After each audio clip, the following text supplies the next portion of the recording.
Casemiro thinking of United exit, but Erik ten Hag and the board of Man United are really trying to convince Casemiro not to leave the club of Manchester United. Welcome to United Matters channel. Second video of the day and more is yet to come for all those that are really watching in this channel. That is the United Matters channel. Smash the like button, comment and share. If at all you're watching us for the very first time, endeavor to subscribe to this channel so as not to miss out on stories that we do upload in here on a daily. Rokan David is my name and hope you guys are really doing great and very, very well. Now, today is really it's a Thursday. We are going to Friday. The Muslims, Barakallahu Fikum and Juma Karim in advance. The Christians, we cover you all in the precious blood of Jesus Christ, and may the living to God bless you abundantly. And we're here to bring you stories of Omari Forson, a player that is really showing huge progress coming in from the academy of Manchester United to the first team of Man United, nearing renewing his contract or extending his contract at Man United, as fears came in through earlier that he would consider leaving the club of Manchester United. And we are having Sir Alex Ferguson on the Ineos deal. He has gone ahead and obviously given us his perspective on what he really thinks about Sir Jim and Ineos coming in through at the club of Manchester United. So let's see close to 200 likes smash in this video, and don't forget to subscribe. Now, I think this story of Casemiro out of Man United is really gaining momentum, and the Real Level from Spain are really having something to say about it. And remember, Real Level is in Spain. Casemiro was playing in Spain for a very, very long time, meaning that his intermediaries, representatives and agents are really hooked to the Spanish side. So when you hear something coming in from Spain, you obviously have to treat it with very, very, very, very, very, very, very good hands. Then he has told us that Casemiro is thinking about a move to Saudi Arabia. However, Manchester United don't want him to leave at all. They hope to be able to convince him to stay 1 or 2 years in England to try to fight to regain titles and greatness. Therefore, the club are working on remodeling the sports project with departures and arrivals in staff. Casemiro doesn't rule out staying. So that is the very important line, that Casemiro doesn't rule out staying. And I told you, I think in the previous video where Casemiro was linked out to Saudi Arabia, and I told you that I don't see it happening because he still has like I think he signed a 5-year contract, 4 years and a further optional year. So he still has like 3 years on his contract, and there is no way he's obviously going to leave the club of Man United to go elsewhere. And I don't think that he is really considering money, because he's in the Premier League, one of the best league, I think it's the best league in the world, and is earning £350,000 a week. And trust me, if he goes to Saudi Arabia, don't tell me that Saudi Arabia is obviously going to pay him like $500,000, right? You know, or sorry, is going to pay him more than $500,000. That is it. So as it stands, Casemiro will be obviously trying to do his level best to obviously see that he really puts in the shift. But I know why this story is out. This story is out to counter the stories that have been obviously going around the media that Casemiro has been really off, he's not performing well, and he's anticipated to be one of the worst signings of Man United because of the money they obviously bought him in. And I told people that it would be naive for everyone to call Casemiro a player that is responsible for our poor performances, because last season, to me, he was the man who was the player of the season alongside Lisandro Martinez, though the fans went ahead to vote for Marcus Rashford. But for me, I would have gone in for Casemiro first and then Lisandro Martinez. Now, why is this story out? Casemiro is injured and is expected to return in January. So he's trying to divert the minds of media to him leaving, to him leaving the club of Manchester United. And then when he returns, he'll obviously put in a shift. If he was really playing for the club of Man United, this story wouldn't have gone ahead to come out, because he would have gone ahead to defend himself on the field of play. But right now, as stories are really lingering around, there is no way he is obviously going to get to where he deserves to be as a player. Do you know why? Because a lot of stuff is really happening, and he needs to find himself in a better position that can see him really do the best of the best as a player. And that's why Erik ten Hag is pushing hard to see if it convinces him to stay at the club of Man United. It's not yet the time for Casemiro to leave. Trust me. And he might even run his contract down at Man United until he's 35 years of age. Remember, he came in through the age of 30 and he signed a 5-year deal. And he has so far played for United close to 1 year. So I think he's still here and he's going nowhere because we still have him on a huge contract. And the beauty of him is that he has come in through the club of Man United and fit in like a glove. And at his age, he's putting in a lot of effort. And we all know that he played very many games last season, you know. So it affected him this season and we wait for his return. So Erik ten Hag is convincing him to stay. And I think every wise manager would do that because Casemiro is one of the best CDMs in the world. Good experience when it comes to winning the Champions League and winning the trophies of the league of the La Liga in Spain. So we need his experience hugely at the club of Manchester United.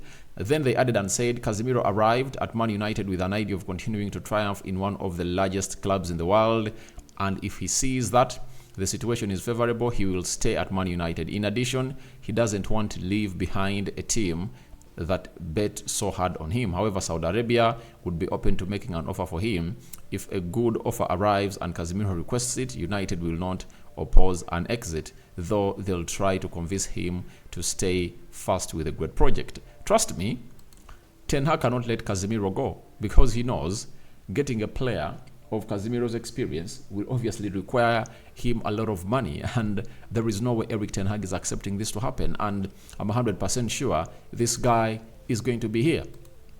He's going to be here at the club of Manchester United as he looks at this club as one of the biggest clubs in the world, and he vowed to come here to obviously fix everything that really went wrong at the club of Manchester United. After losing 4-0 to Brentford last season, Casemiro was watching that game and he sent his agent a message that tell them I'll fix it. And he came in through to fix it, and trust me, he fixed it. Before he got an injury this season, he had gone ahead to score 4 goals. Do you know what it means? A CDM to score 4 goals without a penalty. You know, this is a guy that has shown us that he's really great. And I was so much eager to see how him and Amrabat feature. But nevertheless, we're not going to hate obviously see these two feature and obviously show us exactly what they are good at the club of Manchester United. But that double pivot is one I'm anxiously waiting for to see it factor out the best for the club of Manchester United. But I don't see Casemiro leaving. That is it. However much stories are really out, this guy is going nowhere. He's going nowhere. He signed a 5-year contract. He has gone ahead to fit into that system of Erik ten Hag. He's a leader, and Erik ten Hag is really using him as an example to see to it that he gets where he is. This differs from Rafael Varane because for Casemiro, he's not an injury-prone player. I never came out and really say that I want Varane out because of his performances. I said because of his not being available, you know. So if Casemiro was also unavailable like Varane, every time the club needs him, I'm going to tell him that please don't try yourself to be here, just go off. So it's really important to note that a player like Casemiro, who is readily available and is willing to play for us, we have to keep him and we have to fight to keep good players. And that's what really reputates a big club like Man United. If you are big, you don't let your star players go. Do you know why Arsenal was really looked at a small club? It was because every season they used to sell their star players. Patrick Vieira, followed by Thierry Henry, Emmanuel Adebayo had come good, they sold him. Song Bilong, they sold him. Cesc Fabregas was sold. Samil Nasri was sold. Bakary Sagna was sold. Robin Van Persie was sold. Gal Clichy was sold. Kolo Toure was sold. So if they obviously went ahead, to keep that team that had Hele Broziski, Flamini, Cesc Fabregas, Samil Nasri, you understand, you know, Adebayo, Robin Van Persie, that team was really deadly and it would go ahead to obviously lift the league. But because they had problems of really fixing and really paying debts of their stadium, then they had to sell players. So what makes you a big team is not to sell your players, your best players. You have to be able to keep your best players. So that is it. Now, Omari Forson, I think he's 20 years of age, old, academy graduate, and we saw him in the preseason trying to play a little bit of games for the club of Manchester United, and he did the needful and obviously took us to where we deserve to be. And we've had rumors that he is wanting to go elsewhere, where he's obviously going to play first team football. But Stephen Relson, he's a senior Man United writer at the Manchester News Evening Desk, has confirmed to us that Omari Forson is set to sign a new contract at Manchester United. Omari Forson regularly trains with Man United first team, and he is highly regarded among the coaching staff at Carrington. There is a feeling he'll be the next academy product to be handed his senior debut. Obviously, he's a left-footed player, and what makes him really good is his versatility. Do you know that this guy plays in every attacking position of the pitch? He can play as a central attacking midfielder. He can play as a right attacking midfielder. He can play as a left attacking midfielder. He can play as a false number 9. He can lead the line. That is Forson for you. And I've gonna hate to look at him, and he's really great, and Ten Hag really sees a lot in him because he's tall and he's physical. That is it. His physical presence is really huge, and you'll never obviously doubt his talent. He's talented, and he puts in his efforts, and they are felt by the opponents. That is it. Coming in from none other than Forson, a player that Erik Ten Hag wants to keep at the club of Man United. One thing I'm going to hate to notice under Erik Ten Hag at the club of Man United is how he has gonna hate obviously put trust, right? And he has gonna hate to put trust and belief in these young players, especially who are really physical and are really doing great. Kobe Menu got his debut last season, and this season looks like he's obviously close into the starting team. If it was not the injury he got when you're playing Real Madrid in the preseason in America, he would have been already in. But he's returning from injury, and Erik Ten Hag is trying to obviously bring him slowly by slowly. Then Dan Gore is another one who was given his debut when we beat, I think, Crystal Palace 3-0 in the Carabao Cup. I think it was the 7th round, I think. It was the 5th round. So it obviously comes into play that Manchester United is really having a manager who is embracing the recruited talent in the academy. And it shows you that we've been making some good recruitments in the academy, because if out of the players that are coming from the academy, we are having Dango, Garnacho, Kobe Menu, and now Forson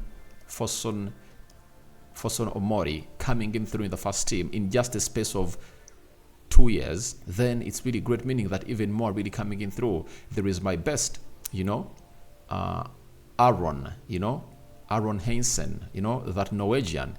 I really love him, and every time I watch him, I really look at him, I really say he's great. So there is a very direct path from the academy to the first team, and Erik Ten Hag is championing it, and we wait to see how others really go ahead. Even Hannibal, Hannibal is coming from the academy of Man United, that is into the squad of Manchester United, and Erik Ten Hag is trying to obviously put him there. So I will be very excited to see to it that this guy puts pen to paper, and if at all he's urging to obviously get playing time, then we can find a championship team to loan him there like we did for Amad Diallo. Like in January he goes, after putting pen to paper, after him going that side, then he spends 6 months there and see how his development is going to be. He returns in the preseason. If at all he pushes for the first start or to be into the team of Man United, then that will be really great and better. I think a 5-year deal should be given to him, such that we count some 2 years of him out of Man United, loaned in the Championship, then in the Premier League, and see how he really does the needful. Because if he really hits the ground running, then the likes of Anthony will be in trouble, because the Amad Diallos are already ready to really dislodge him from that position. Then Sir Alex Ferguson on Ineos deal, he has gone ahead and say, I'm still a director of the club and I know Sir Jim very well.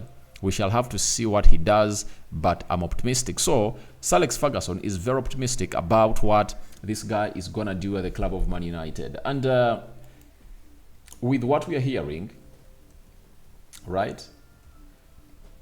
With what we are hearing and what he's planning to do at the club of Man United, I think this guy is going to do wonders. That is it. And we just have to give him a chance and really see to it that this information that is coming in through is not really divided. That is it. But if he obviously puts in plan what we are really seeing on paper, it's obviously going to be one of the best executions I've ever gone ahead to see in this beautiful game of football. So that is it, coming in from none other than the manager of Manchester United, and that is Sir Alex Ferguson, giving green light to this guy to obviously coming through and really take us to the dreamland. He believes in him, he knows him very well, and we all told you before that Sir Jim is planning to make Sir Alex Ferguson his advisor on how things used to happen at the club of Man United. And when you get an advice from Sir Alex Ferguson, I think it can obviously help us a little bit to really stop certain things that are really happening at the club of Man United. Like, for example, the way the board is supposed to be aligned, which players are supposed to be bringing on, the style of play and philosophy, and the experience we have. And the beauty that I found into Sir Alex Ferguson becoming the advisor is Erik ten Hag longevity at the club of Man United. Every time they'll want to sack him when things are not going wrong, so when things are not going right, Ferguson will intervene and tell Sir Jim, please, remember, it took me 5 years to win my first trophy at Man United. This man has gone ahead to come in through, finish third, won a Carabao Cup, played in the FA Cup finale, and he lost to the best team in the world, that is Manchester City, and he was knocked out by Sevilla in the quarterfinals of the UEFA Europa League. So all that will be put on paper, and I think Sir Alex Ferguson will obviously get in. Let's wait and see how that happens, but tell me your thoughts about Erik ten Hag convincing Kazimir to stay at Man United. Are welcome in the comment section below. Forson Omari, would you give him a new contract and extend it? What of Sir Alex Ferguson say about Sir Jim on how he's so much optimistic about this guy? Good night. May the living to God bless you abundantly. The Muslims, Barakallahu fikum. Me out for now.